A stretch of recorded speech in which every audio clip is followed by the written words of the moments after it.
The winter wind had barely stilled when Tahlia Mercer stepped into the Georgetown flagship of Celestia Fine Jewelry, moving with a quiet purpose that required no entourage, no designer handbag, and no outward badge of status. Only a navy wool coat draped with simple elegance, a worn leather purse softened by years of use, and a silver bracelet that had outlasted 2 recessions and carried the weight of decades of doubt.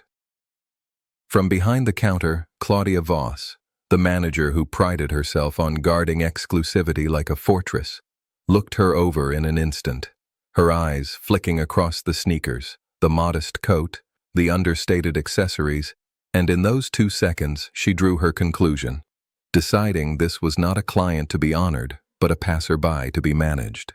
Tahlia, for her part, allowed her gaze to drift across the immaculate space she herself had once envisioned into being, a showroom polished to perfection, velvet-lined cases aligned in symmetry, soft jazz unfolding from hidden speakers, light designed to shimmer across stones with precision.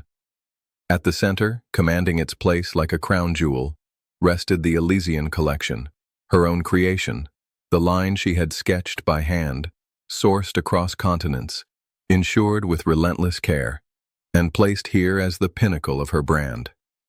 It gleamed beneath glass now treated like an untouchable vault, protected not by reverence but by the narrow assumptions of someone who failed to see who stood before it.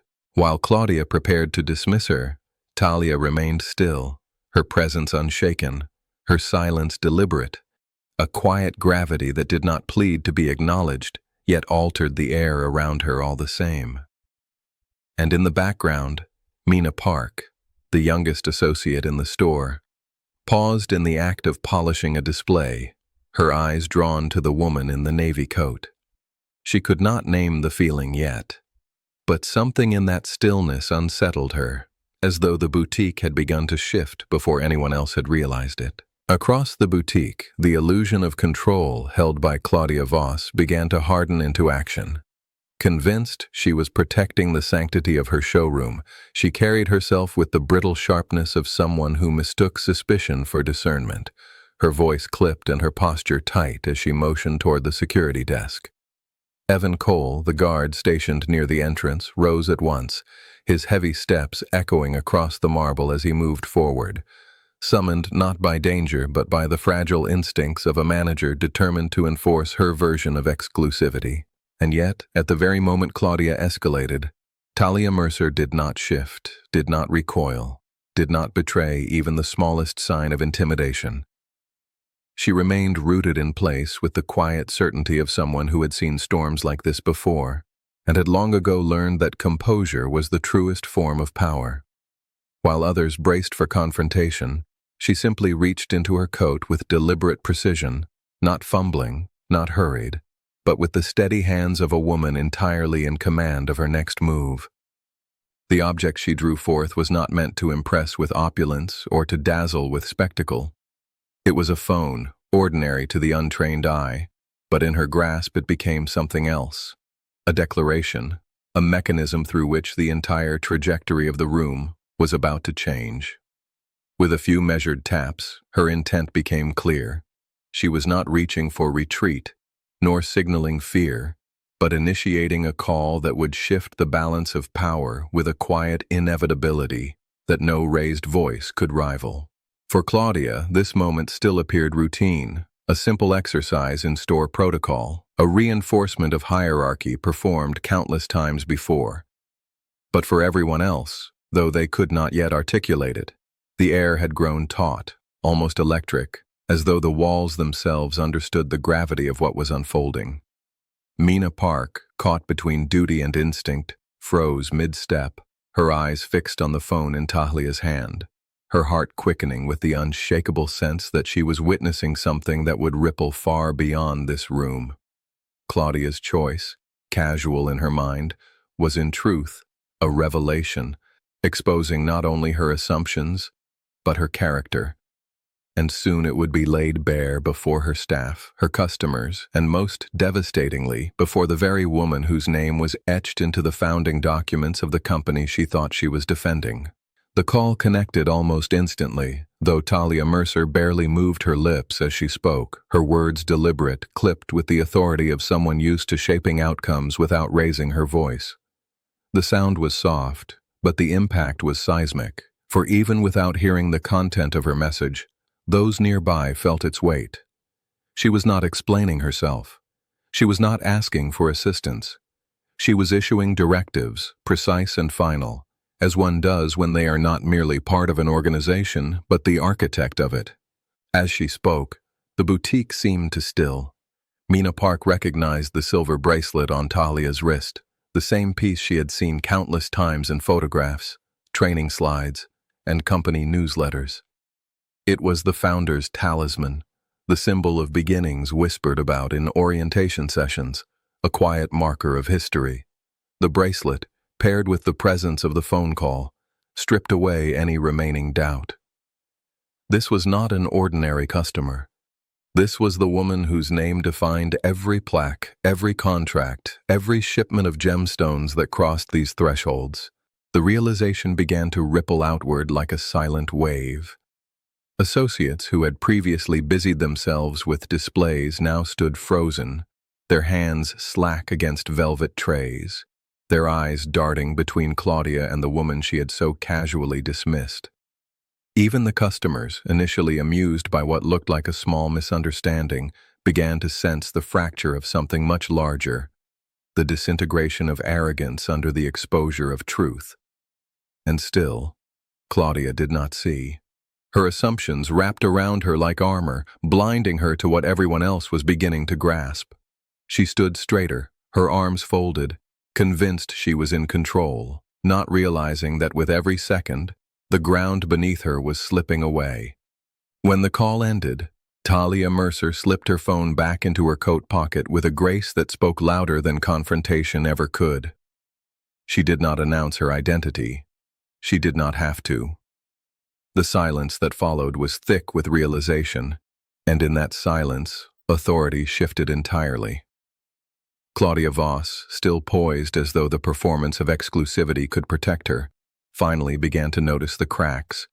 The way her associates no longer looked at her with deference but with unease, the way customers watched with sharpened attention, the way the guard, Evan Cole, hesitated mid-step, waiting for clarity he instinctively knew would not come from her.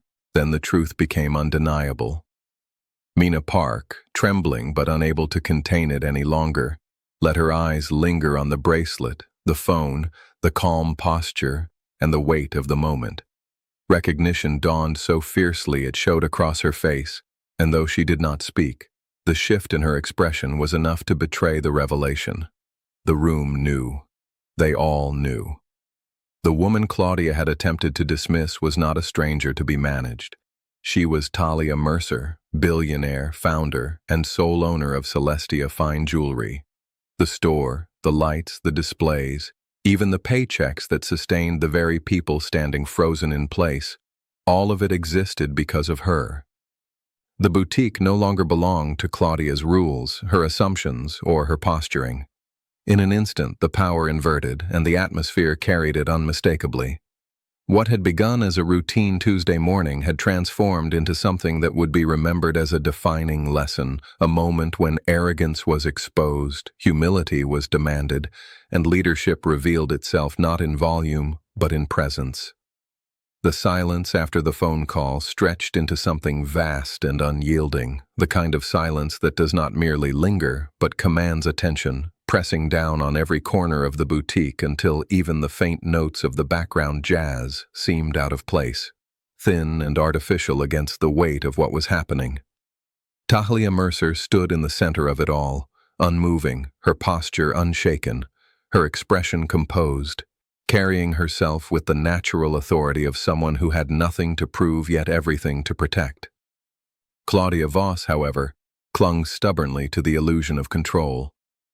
She straightened her jacket, crossed her arms, and adjusted her tone as though professionalism and poise could rewrite what had already taken root in the minds of everyone watching. In her world, appearances had always been enough. A polished smile, a firm tone, a carefully rehearsed gesture. These were the tools she had relied upon to maintain her authority. But here, under the scrutiny of her staff, her customers, and most dangerously, the founder herself, those tools collapsed into hollowness. The boutique, usually a sanctuary of quiet transactions and curated luxury, had become something else entirely, a stage upon which truth was revealed with merciless clarity. Customers who had entered in search of jewelry now lingered, their shopping bags forgotten at their sides, their eyes wide as they realized they were witnessing a moment that transcended retail. Employees who normally moved with polished efficiency now stood frozen, their hands trembling at their sides, as though the very air had become too heavy to navigate. And then there was Mina Park, her face pale, her hands still clutching the polishing cloth she had forgotten to set down, her chest tightening with the weight of recognition. She had admired Tahlia Mercer for years, had drawn inspiration from her story during orientation, had even cited her in the cover letter that got her the job. And now, here she was, watching her own manager dismiss that same woman as though she were invisible. The realization carried both awe and shame, a sharp sting that reminded her how silence too was a choice. Still, Tahlia said nothing. Her silence was not passive, it was deliberate. It was a mirror held up to the room, forcing every person inside to confront what they had allowed to unfold. She did not have to correct Claudia with words, because the truth of who she was had already stripped Claudia's authority bare. And slowly, almost imperceptibly, the atmosphere shifted, no longer revolving around Claudia's assumptions but bending, inevitably, toward Tahlia's presence. It was Claudia Voss who broke first. Her confidence, once so sharp, faltered as she scanned the faces around her, the associates avoiding her gaze, the customers whispering in low, urgent tones, the security guard Evan Cole frozen mid-step as though waiting for permission that would never come from her again. She tried to summon the same clipped authority that had served her in countless interactions, but her words caught in her throat, brittle and uncertain, because for the first time she was beginning to grasp the truth. The woman she had dismissed was the one person in the world she could not afford to misjudge. Her mind raced, clinging to excuses, policy, misunderstanding, confusion. The justifications lined up in her thoughts like a shield she could no longer lift.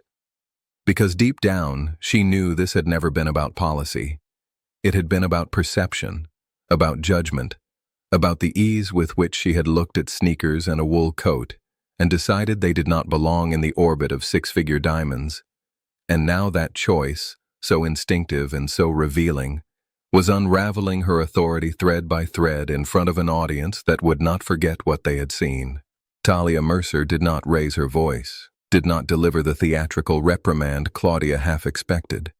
Instead, she stepped forward with the calm precision of someone reclaiming what was always hers. Each footfall echoed softly on the marble, steady and measured, like the ticking of a clock that marked the final moments of Claudia's tenure. She reached the counter, laid her hand lightly on the glass, and allowed the silence to do what words could not. The gesture was small, but it carried the full weight of ownership, of creation, of years of vision that had birthed the very walls surrounding them. The bracelet on her wrist caught the light, and in that instant, every doubt evaporated. The founder was here. The owner was here. The woman who had turned sketches into an empire was here, standing not in boardrooms or behind press releases, but in the very store that carried her name, quietly demanding accountability without ever needing to say the word. Claudia's breath caught, her throat constricting, her defenses finally cracking under the immovable truth of the moment. Her authority was gone, dissolved into the air like mist under the sun. The boutique no longer answered to her commands.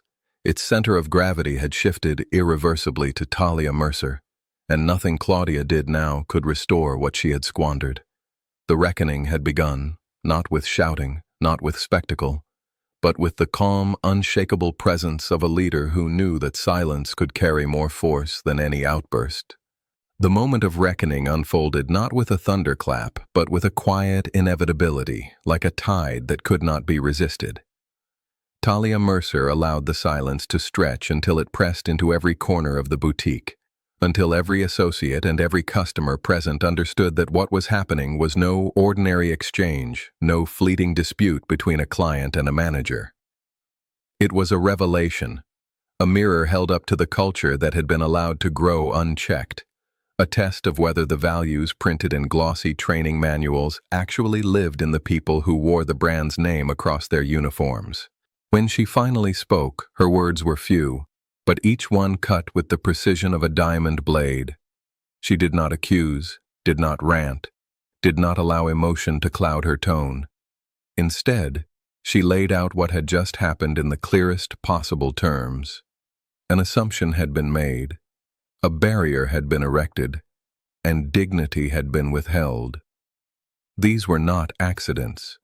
They were choices, and choices reveal truth. The weight of her composure forced every person to reckon with themselves. Mina Park, still clutching her cloth, felt her chest burn with the shame of inaction, knowing she had watched it unfold and said nothing, her silence now recorded in the air as clearly as Claudia's dismissiveness. Evan Cole, the security guard, stood motionless, caught between his instinct to obey orders and his recognition that some orders are not just unwise, but unjust. And the customers, their phones discreetly lifted, understood that they were watching a story they would later tell, one that would ripple far beyond the boutique's polished walls. Tahlia shifted her gaze across them all, not harsh, not unkind, but unyielding. She did not need to raise her voice to make clear that this was no longer about jewelry, or about sales, or even about the reputation of a single store. It was about the soul of the company itself, and whether it would allow arrogance and prejudice to define it, or whether it would hold fast to the principles on which it had been built. The consequences came with the inevitability of gravity. Claudia Voss, who only minutes earlier had carried herself with the brittle confidence of someone certain in her authority, now found that very authority dissolving in real time. Tahlia did not drag it out, did not humiliate her in front of the room. She did not need to. The truth had already done that work. Her dismissal was not a performance, but a fact, delivered with the precision of someone who understood that standards meant nothing if they were not enforced. Claudia's belongings would be collected, her exit quiet, her name remembered not for her management, but for the lesson her arrogance had taught. But where arrogance was dismantled, integrity was elevated. Tahlia turned her attention to those who had acted with principle, however imperfectly. Mina Park, though silent in the crucial moment, had shown recognition, her eyes carrying the weight of someone who understood the gravity of what had been unfolding even before her mind could name it. For that awareness, Tahlia offered her not scorn, but guidance, the chance to step into responsibility, to grow, to ensure she would never again let silence be her choice. Evan Cole, who had hesitated to enforce Claudia's unjust order, was commended for restraint, given not just acknowledgement, but the promise of trust, a raise, and new responsibilities. His refusal to act unjustly had not gone unnoticed, and now it stood as proof that even in moments of uncertainty, character mattered more than obedience, and so the balance of the boutique shifted. Customers who had entered as bystanders now lingered with admiration, their purchases suddenly secondary to the realization that they had witnessed something larger, a leader who did not wield power through fear, but through clarity, who did not seek revenge, but accountability. The atmosphere lightened, no longer taut with tension but charged with resolve, as though the store itself had inhaled deeply and found new air to breathe. Tahlia Mercer stood at the heart of it all, her presence unshaken, her standards unbending, and her message unmistakable. Integrity would be rewarded, prejudice would find no refuge, and the company would leave this moment stronger, cleaner, and truer to the vision on which it had been founded. The boutique, once a sanctuary of curated luxury, now felt like a courtroom where silence carried the weight of testimony. Tahlia Mercer did not pace, did not shout, did not perform. She simply stood in the center of the store, her posture steady, her gaze sweeping across every face that had borne witness to the morning's unraveling. The marble floors gleamed beneath her boots, the showcases sparkled under the careful lighting, but it was her presence, not the jewels, that now held the room. She spoke at last, her tone even, measured, deliberate. She reminded the staff, not through reprimand but through truth, that what they allowed in moments of silence was as consequential as what they did in action. "What we permit," she said with calm finality, "is what we endorse." The words sank in, not like an order barked from above, but like a principle carved into stone, immovable, undeniable, and meant to endure. The employees, once stiff with fear, now stood straighter, absorbing not just her words but the gravity of what they meant for their future. Customers who had lingered with uncertainty now leaned in, drawn into the unfolding narrative, realizing they were not only observing the correction of a single injustice, but the reaffirmation of a company's soul. For a fleeting moment, the room felt suspended, as if everyone inside understood that this was no ordinary Tuesday in Georgetown, but a day they would recall long after the doors closed. When the decisions were delivered, they carried no theatrics, no dramatics, only the clean precision of inevitability. Mina Park, acknowledged for her awareness and quiet integrity, was given new responsibility, a recognition not of perfection, but of the willingness to grow, to align action with principle. Evan Cole, the guard who had refused to act unjustly, was granted a raise and expanded authority, his restraint elevated into trust. Each recognition was not a token, but a statement. Values would be rewarded visibly, undeniably. And then there was Claudia Voss. Her departure was neither loud nor cruel, but it was absolute. No spectacle accompanied her exit, only the quiet collection of her authority stripped away by her own choices. She had thought exclusivity was power, but Tahlia revealed the truth. Power resided in fairness, in respect, in the simple insistence that every human being who crossed the boutique's threshold deserved dignity. Claudia's absence left the air clearer, lighter, as though a weight had been lifted from the room. The customers, who had come seeking luxury, left with something rarer, a story of leadership, of accountability, of justice lived out before their eyes. Some purchased, others simply lingered, but all carried the memory of what they had witnessed. Not a scandal, but a standard being restored. Tahlia Mercer did not smile, did not soften her tone with performance. She didn't need to. The boutique itself seemed to exhale under her presence, realigned with the vision she had etched into its foundations decades ago. Her message was carved into the silence she left behind. Respect was not optional, integrity was not negotiable, and leadership was not a title but a responsibility lived out in every moment of truth.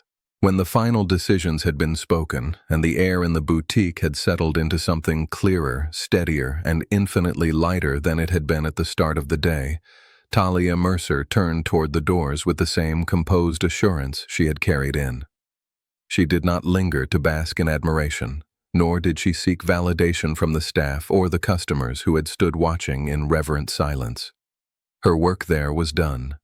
She had entered as a quiet observer and left as the undeniable reminder of what leadership truly meant, a presence that demanded fairness not through force, but through principle.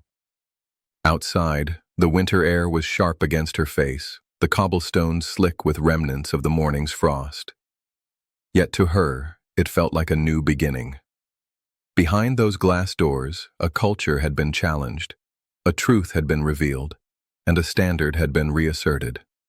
Customers would tell the story, employees would remember the lesson, and word would travel beyond Georgetown's narrow streets into offices, living rooms, and boardrooms where the question of what dignity costs would echo again and again. Tahlia did not need applause or headlines. She needed only the certainty that her silence, her calm, and her unwavering demand for respect had shifted something larger than a single store. For the employees, it was a lesson carved into memory. For the customers, it was proof that integrity was not abstract but alive, embodied before their eyes. And for the company, it was a renewal. A reminder that true excellence is not displayed in glass cases but lived through human action. Not every lesson is shouted. Some are written quietly in the air, in the stillness of a moment where truth is revealed. And on that cold Tuesday in Georgetown, the lesson was simple, unforgettable, and impossible to deny. Respect is not a luxury. It is a necessity. This, however, is a fictional and dramatized story. Any resemblance to real people, companies, or events is purely coincidental. Its purpose is not to recount history, but to illuminate a message we believe in deeply.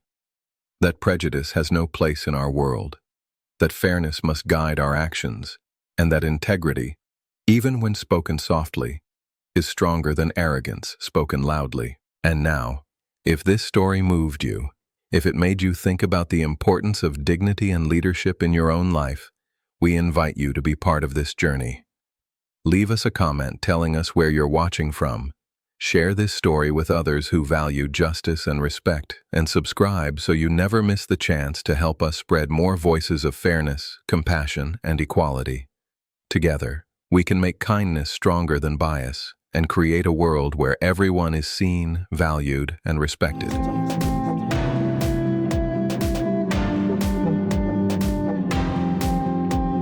Stay.